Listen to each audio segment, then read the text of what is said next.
Thank you very much. And thank you very much, Mort, for inviting me. Really a pleasure.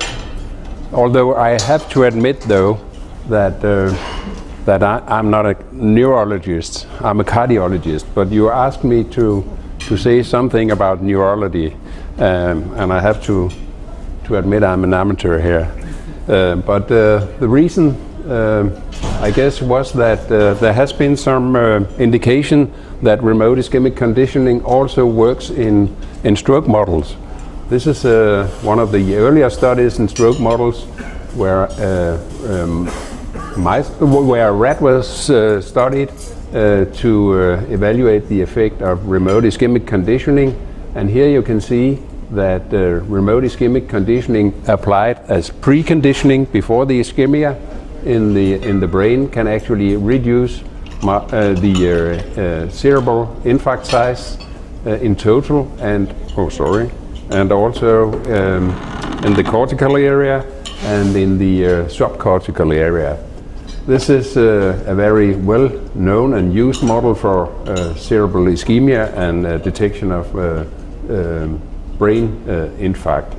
It may not be an appropriate model, though, because the way that we treat stroke patients today would be to give them thrombolysis or even mechanical thrombectomy.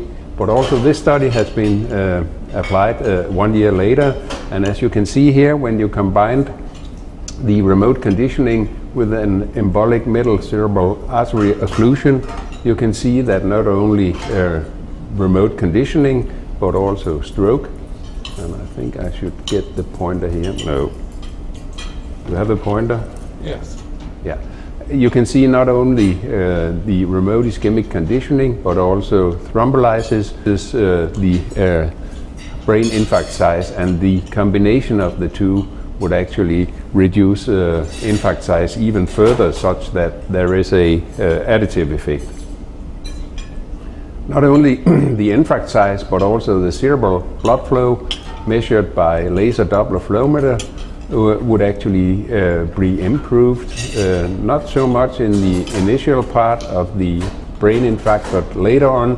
And here again you can see remote ischemic conditioning increases, thrombolysis increases even more, but there's an additive effect of the two. And also here for the outcome data you can see that there's an improved outcome of both modalities and in an additive way for both of them. The mechanisms are thought to be activation of the protective pathways, because the protective pathways that are known to be activated, for instance the ACT pathway, is actually activated in the brain to the same extent as it is activated in the myocardium, as you can see down here. So experimental models indicate that there might be an effect of remote ischemic conditioning, and there are now quite some studies showing that. These are the mechanisms that are thought to be in play: humoral mechanisms, neurogenic mechanisms acting in synergy, but this cartoon will always be too simplistic and show the way in a simplistic way. I think that there are some data that shows that this is not a simple mechanism whereby a compound is released from the skeletal muscle that is made ischemic. And by the way, you can do remote conditioning not only by ischemia of a upper limb, you can also do it by pain stimulation, acupuncture, you can do it by capsaicin, so you need not have the ischemia to make it preconditioning. We have done studies because it's known that if you have an experimental model and you cut the femoral nerve, you will attenuate the remote conditioning response in the target organ. And if you not only cut the femoral nerve but also the ischiatic nerve, you would actually completely abolish the effect, indicating that there need to be some innovation in the effector organ. We looked at that in another way, in a model where we use this fact that the remote conditioning stimulus and effect is cross-species transferable, and therefore we took some patients, some non-diabetic volunteers, and some type 2 diabetic patients without neuropathy and some with neuropathy, and then we made the remote conditioning stimulus 4 times 5 minutes, and we even took a blood sample before and after, and then we made a more intensified stimulus to look at the effect of the remote conditioning. Then we dialyzed the plasma and transferred it to a rabbit model to look upon the effect on infarct size in a Langendorf model. And as you can see here, when we took the patients that were not diabetic, you could see there was a dose response reduction in infarct size in the rabbit heart.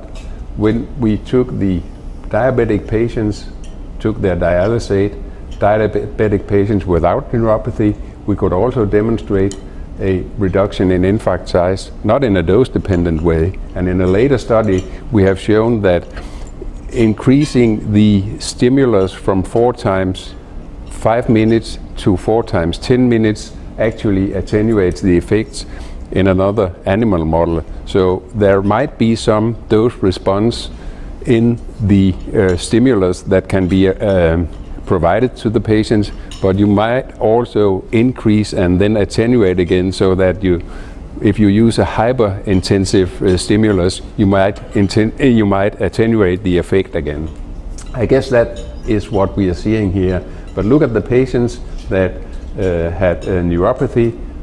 The response was clearly attenuated. So neurogenic innervation to the effector organ is definitely needed also in patients.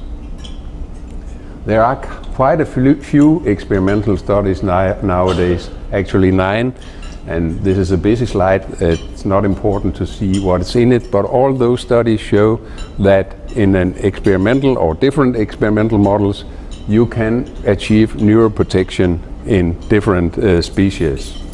There is only one clinical study, and this is the study that we made where I come from, and this was quite logical to continue with that study after we have finished our study in acute myocardial infarct patients, where we used the remote ischemic conditioning during transportation to primary PCI, and then we made the proof of concept study where we studied myocardial infarct size and salvage and demonstrated that myocardial salvage by SPECT could actually be increased using the remote ischemic conditioning. So we thought patients with stroke actually have the same disease, just in the brain. So it should be quite easy to do the same study in stroke patients when they were admitted to thrombolysis. But as you can see here, this was actually a quite challenging study, because it's not so easy to make the diagnosis in the ambulance as it is with patients with STEMI, where you can take the ECG on site and then decide whether or not the patient has a STEMI. These patients are very, very different and heterogeneous.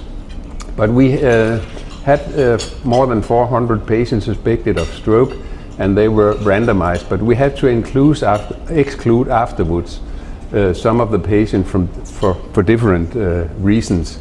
Some of them didn't have stroke, some of them had hemorrhagic stroke, and some of them didn't undergo all parts of the analysis. So we ended up with patients 148 with MRI-proven ischemic stroke and TBI treatment and follow-up with imaging data. And we had another 298 patients that were followed up clinically. So not all the patients that were followed up clinically had the imaging studies. And what should you measure when you have patients that have a stroke? These are, I don't know, are any of you neurologists or neuroradiologists?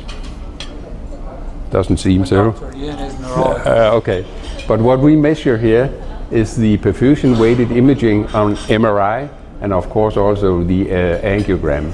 The perfusion-weighted imaging sort of represents the area at risk, as we also measure it in the patients with acute myocardial infarction, either using MRI or using SPECT.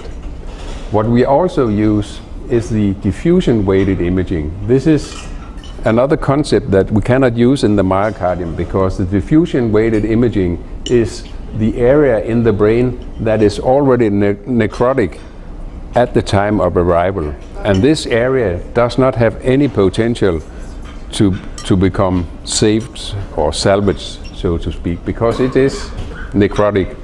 And this is another concept that we use in the myocardium, where we cannot distinguish between necrotic and reversibly ischemic by the imaging methods that we have. When we come to the endpoints, we measure the T2 flare, and this is the fluid attenuated inversion recovery of T2 weighted scan, and this is an inversion recovery pulse sequence used to null signal from fluids such that liquid poor tissue becomes hyperintensive, and this actually represents the final infarct size. And when we have to measure what is then salvaged, we have to measure the penumbral salvage. And here we take the volume difference between the perfusion-weighted imaging and the diffusion-weighted imaging, such that we subtract the part that is necrotic and which has no potential of being salvaged. And then we calculate at 3 months the salvage ratio. And what did we find in our patient?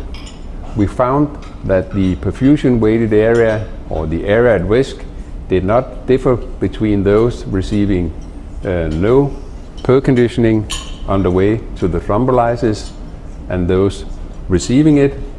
Also, we didn't find any difference in diffusion-weighted imaging, which is the necrotic area or the irreversibly damaged volume on admission. We did not find any difference in final infarct size. So all the imaging modalities so far did not show any difference. We did not find any difference in infarct growth between the two study groups. And finally, we did not find any difference in the penumbral salvage either. Even though we did not find any difference in the imaging modalities, we actually found a difference on the National Institute of Health stroke scale between the two study groups, so that this was significantly lower in the remote ischemic perconditioning group compared to the other on admission, meaning that more patients translated from a proper stroke to a TCI on admission. And those might have been the patients that achieved reperfusion during transportation and during the period when they received their remote ischemic conditioning. And when we looked at that on a more long-term outcome, at clinical outcome after 3 months, you can see here that there are more patients that have fewer symptoms among those patients that underwent remote ischemic conditioning compared to those who did not undergo that. So there seems to be a clinical effect, although we did not observe any objective measurable effect by imaging methods. So what is causing that? I think that when you translate the remote ischemic conditioning in thrombolyzed stroke from an experimental condition to a clinical conditioning, we have to keep in mind that this is very, very challenging. But we may also consider and discuss afterwards whether the effect of remote ischemic conditioning goes beyond infarct size reduction, as you proposed already. So that might be one possibility. Also, what is the timing between remote ischemic conditioning and recanalization? When we do a primary PCI, we know exactly when the reperfusion or recanalization takes place, and we can determine the period between remote ischemic conditioning and recanalization. Because these patients were thrombolyzed, we don't know exactly when they recanalized compared to when they received their RIC. We just know because we did the MRI on admission after 1 day, after 24 hours and after 3 months, that it happened within 24 hours. But when it did happen, we don't know. Are the imaging methods that we use appropriate? Is the effect of remote ischemic conditioning modified by risk factors, comorbidity, medication? And does thrombolysis provide a more gentle reperfusion than by primary PCI? These are some of the limitations that we face in stroke patients. It's well known from the myocardium that many different things contribute to a modification of the effect of remote ischemic conditioning. For instance, in animal models, we have complete reperfusion in normal coronary arteries. In patients, we have more or less complete reperfusion, but this does not take place in normal coronary arteries. They may have residual stenosis, and the reperfusion may, by this, be more gentle. We might have microembolization, we might have other areas at risk, and as I said, the timing of the reperfusion may vary. Also, difference in age may provide some of the explanation. It is well known that the cardioprotective signaling systems are attenuated with increasing age. Comorbidity like diabetes, hypertension, hypercholesterolemia might influence the results, and also the medication that the patients receive might, for instance, for sulfonylurea, provide a alleviation of the remote ischemic conditioning, whereas metformin may add some effect. Opioids, the same thing, might provide in itself some cardioprotective effect, and that might also apply to beta blockers. We know that beta blockers are cardioprotective from the recent Spanish Myocardial study. Statins, ACE inhibitors, AT2/1 blockers, perhaps nitroglycerin, adenosine, and so on and so forth. That might also have an effect in stroke patients. Regarding the concept of gentle reperfusion, Jelen and Hausenley have recently completed a study on Mauritius, where they studied the effect of remote ischemic conditioning in patients that had ST elevation myocardial infarction that were revascularized by thrombolysis. And as you can see here, measured by troponins and CKMB, there was actually a effect of remote ischemic conditioning in these patients. So the gentle reperfusion theory might not apply to these patients. Are the imaging methods that we used the most appropriate methods? I don't know, and I don't know whether I understand this one, but we did, together with our neuroradiologist, a study of the DVI values, where we took a voxel-wise analysis with adjustment for differences in baseline perfusion and diffusion lesion severity. And then they calculated, in a way, the probability of an improvement by remote ischemic conditioning. And this graph should be read in a way so that if it goes to the left, you would predict an improved outcome. And when we analyzed our MRI data, we were actually able to demonstrate that they predicted that. But whether this can be used in the future, I'm not sure. But it is another way of looking in the imaging data, which might be more appropriate. What does the future hold? I think one of the most important things is that we have some conditions where patients are severely ill, and these are the patients that have cardiac arrest, such that they do not only have myocardial infarcts, but they also have the risk of developing brain infarcts or ischemic damage. And is there a possibility that we can combine the two, such that we can improve myocardial myocardial function and also improve cerebral function? And there are no clinical data about that, but preliminary data in mice or in rat exposed to ventricular fibrillation for 6 minutes and then resuscitation for another 8 minutes underwent remote ischemic conditioning in 2 different ways.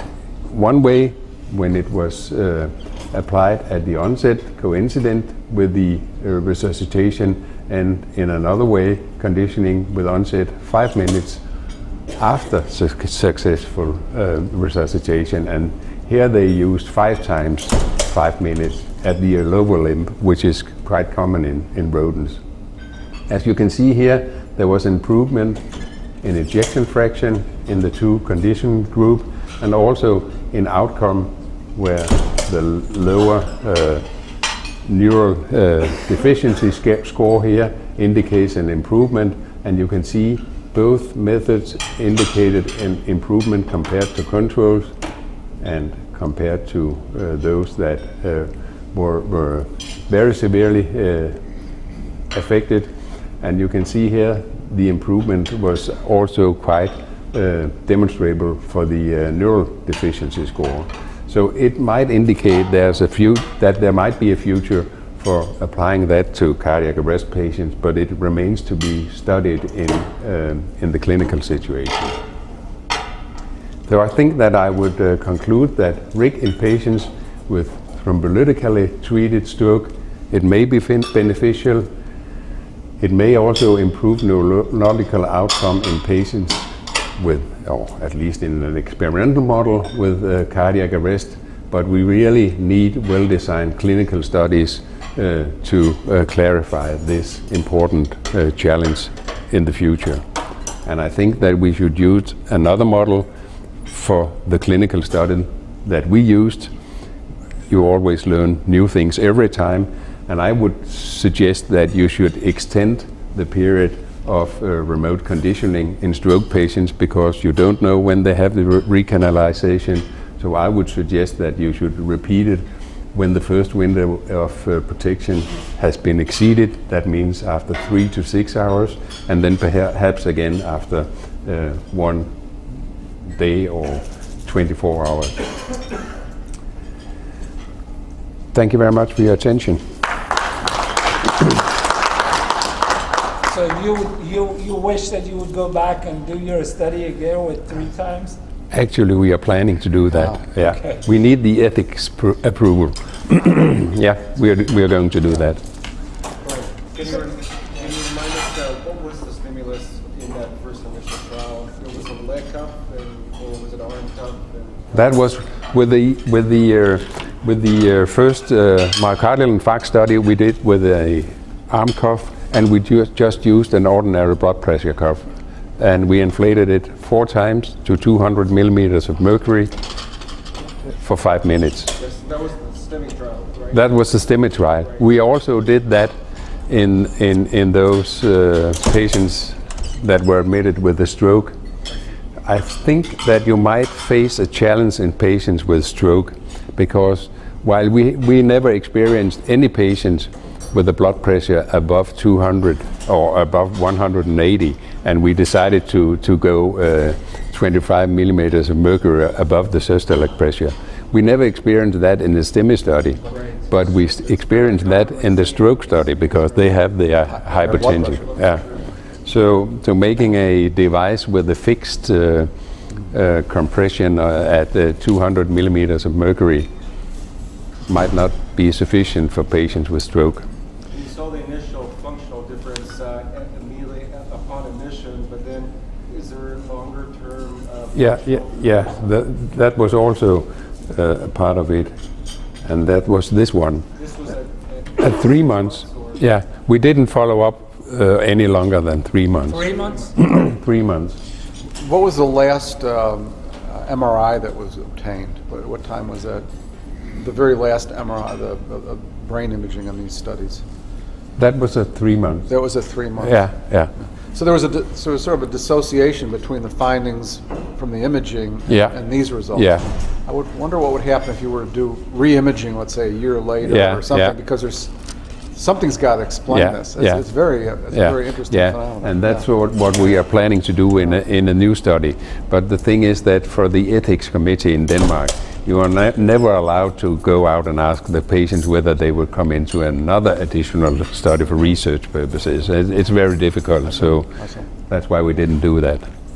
We see a lot of secondary ischemic events, called type 2 MIs, and a lot of patients with strokes, TIs, come in and have these signals. Did you think about 24, 48 hours after randomizing, look at the biomarker, see whether there might have been some protection for the heart?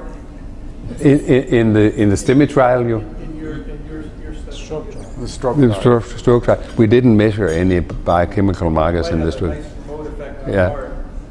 Any cardiac protection effect Yeah, as a byproduct. yeah. We didn't measure that, but that's a good idea to do it in the future study. So this, I think Karen, your colleague, former colleague, Schickler, Karen, she reported today, antiplatelet I saw it. effective ischemic conditioning. I mean, that's huge concept, as we know. We're used to this antiplatelet therapy drugs that are out there. Do you see a future where ischemic conditioning could be used as antiplatelet therapy? I don't know.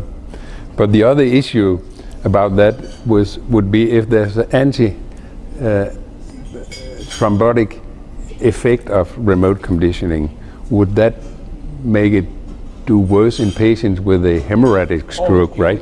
I thought you had that That's right. idea, that's why you excluded them. Yeah, but they were not. Yeah, they were excluded afterwards. But we didn't know whether they had a hemorrhagic stroke until they arrived at the hospital. So they were actually included, and they underwent the RIC procedure. But then afterwards they were excluded because it was a hemorrhagic stroke. But I was hoping that you would put me that question, because I took it with you, the results with me, and as you can see here, there was no adverse effect by doing this. Good. That's reassuring. And that's reassuring. But whether it should exceed or do something about the antithrombotic effect, I'm not sure. I know that in particular ticagrelor actually has a cardioprotective effect, and that's probably due to the adenosine effect. That's Yeah. But whether it works the other way around, I don't know. What do you think? Well, I think one of the questions about Karen's abstract, I saw that, I didn't see the presentation, but I saw the abstract, so she basically suggests that remote conditioning actually has an antiplatelet effect. Yeah. Of course, in the setting of MI, everyone's getting, aspirin and clopidogrel and, other agents. The question is whether there would be an additive effect. Well, her study was basic study, and then Yeah, she was trying right. to elaborate that. Yeah, I'm a little. I have to admit, I'm a little concerned because, as you probably know, we are now running a new STEMI study with clinical outcome endpoints, which differed from the first one that we did, which was a proof of concept trial, and we need 4,000 patients for the next one, and we give almost all the patients ticagrelor. Yeah. So I see. that So you might you can see you mask might the benefit. mask the benefit. Dr. Botker, not everyone in the room might be familiar with your ST elevation MI study. Do you mind just taking a minute and kind of describing that? It's such an important study in this field. Yeah, It's really a landmark study. Yeah, it's depicted in the folder here, and It's actually the slides that I have here. you have a slide. Otherwise, I have quite a few slides. Yeah, I think this was.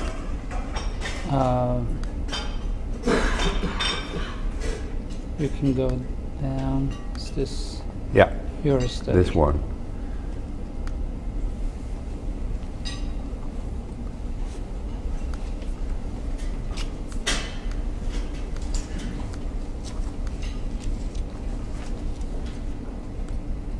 What we did in our STEMI trial was that we had patients that were diagnosed in the ambulance by ECG on site, and then we randomized the patients in the ambulance by teleconference with the doctor on call, and then the patients underwent remote ischemic conditioning on their way to primary PCI.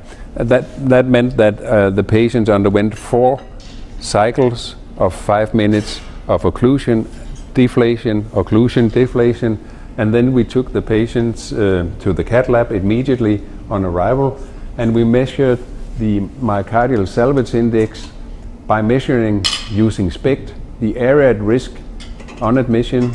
We could do that before we opened the coronary artery and then inject the system-EB tracer, and then we depict the area at risk. And then after 1 month, when the coronary artery was opened, we defined the final infarct size, and then we calculated the salvage index. And we were able to demonstrate that the salvage index increased from 55% of the left ventricle, or 55%, to 75%, as a sort of a proof of concept trial.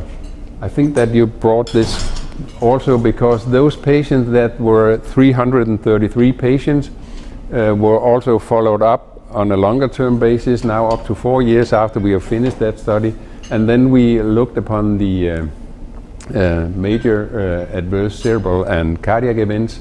And as you can see here, this is demonstrating that the event rate was significantly reduced in those patients that underwent remote ischemic conditioning.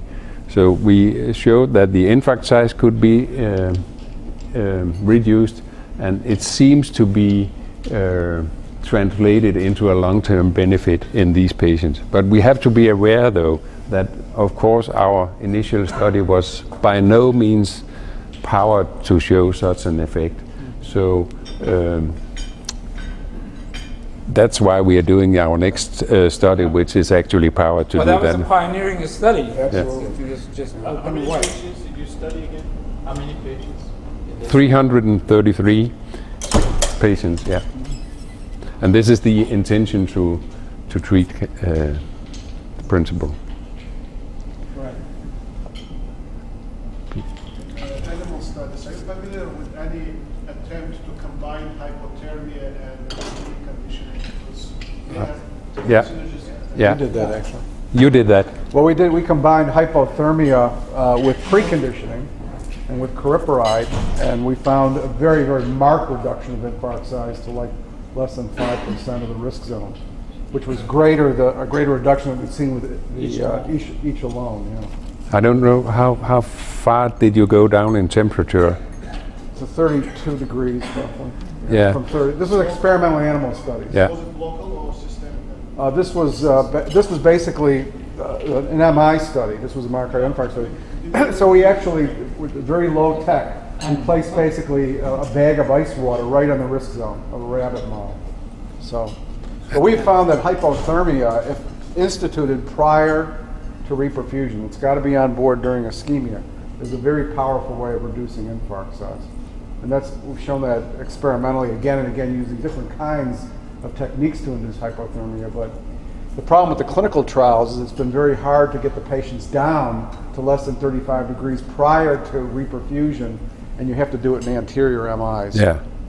But there's subsets of the studies that have been done with hypothermia that have shown benefits of reducing infarct size if you achieve that, if you get the patients down to less than 35 prior to reperfusion. I think the real benefit may be in cerebral ischemia, because pooling will be more effective, even as simple as helmet. So, and it's much closer to the brain area, so you can get significant additive effect. But for the myocardial infarction, Not infarction, but that's the issue. Well, for the infarction, he just basically put the ice back on the heart. Yeah. There's other ways of doing it. There's, in fact, we published a paper recently using what's called a thermosuit device, which is actually a heat exchange convection technique of cool liquid that basically goes on the skin. And that's actually an FDA approved device now by Life Recovery Systems. But it decreases the temperature very, very rapidly. So we were able to get temperatures down, below 32 degrees within, 15 to 20 minutes in an experimental animal model. Last question before we go to athletic world. The anesthetic inhalation gases and their ischemic conditioning effect. What do you think about that? The anesthetic inhalation gas. Yeah. The gas-induced ischemic condition. I know you talked about pain. Yeah. And then neuromodulation. Yeah. What do you think about? We also know that some of the inhalation therapies actually have inherent cardioprotective effects. And we saw Heusch's recent studies demonstrated that propofol, when you use propofol, you actually do not have an additive effect. That's right.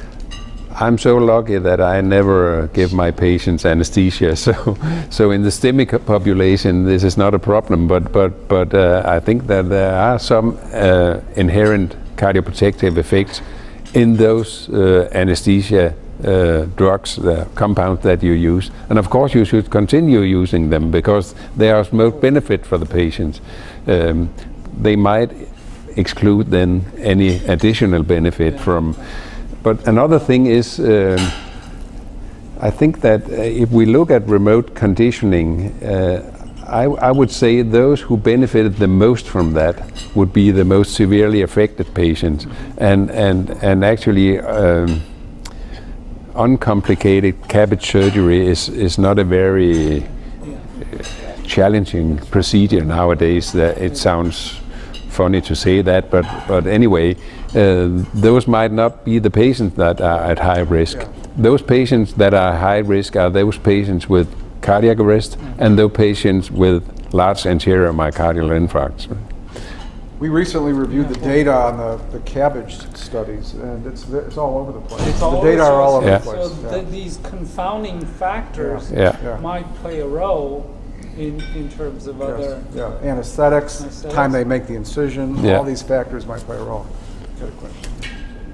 Can I just ask about the salvage index, which is particularly your thoughts on what's the best way of measuring infarct size reduction or protection? You certainly need for cardiac work. You seem to imply that for the stroke, the area at risk and the infarct size were very reliably measured. Yeah.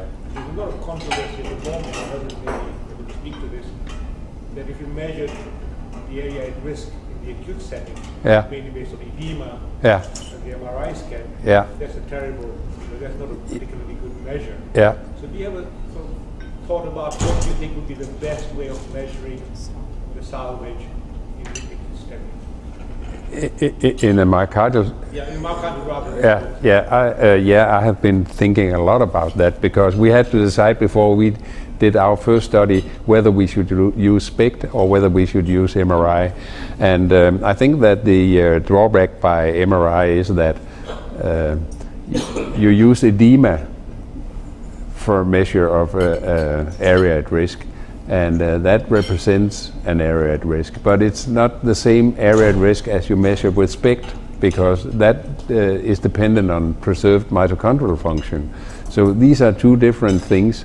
The problem with edema is that when you use, and I think that Michel Ovis showed that when you use intervention, you also reduce the edema. Whether that is true for the area at risk that you measure with SPECT is unknown.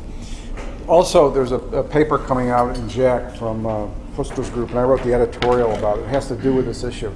And they report a bimodal phenomena with edema on MRI. So within a couple of hours of reperfusion, you get this kind of explosive cell swelling phenomenon. We saw that, we described that with Robert Jennings' group many, many years ago, where the cells just kind of swell up when you reperfuse these injured cells. So at 2 hours, there's a marked increase in edema. At 24 hours, it's reabsorbed, it goes down. And then gradually, over 4 to 7 days, it comes back as the inflammatory cells move into the infarct. So you know, it's a moving target. And I think that's, and then the other thing is mentioned, if you give a drug that reduces infarct size, it's very likely going to reduce edema. So you're going to falsely decrease the risk zone. So what do you think is the study that you mentioned? I mean, the Derek Yellen study in Mauritius is still based on old measures of troponins and CK levels, which is fine, but it's, there are some limitations of that. So the big study that's now being planned on STEMI, what is the measure what's the primary outcome in terms of That's clinical outcome combination of so we don't measure. Yeah. So one of the ways V's did in some of his studies is they looked at they had an LV angiogram I think before they reperfused, and they kind of used the circumference of the LV that was not contracting well. But the problem with that is how many people are going to want to do an LV angiogram before you open up the arteries. Other ways that have been done is Mike Gibson and his group suggests that you look at sort of as a surrogate risk zone the level at which the artery was occluded when you first saw it. And there's actually some correlation between that and other measures. And then there's nuclear imaging. But again, the problem is getting an image before you reperfuse. That's a problem. I mean, that's a big problem. But the thing you can do when you use nuclear methods is that you just need to give you one injection. Right, Then you have like 8 hours to do the imaging. That's how we did it. There's a comment back.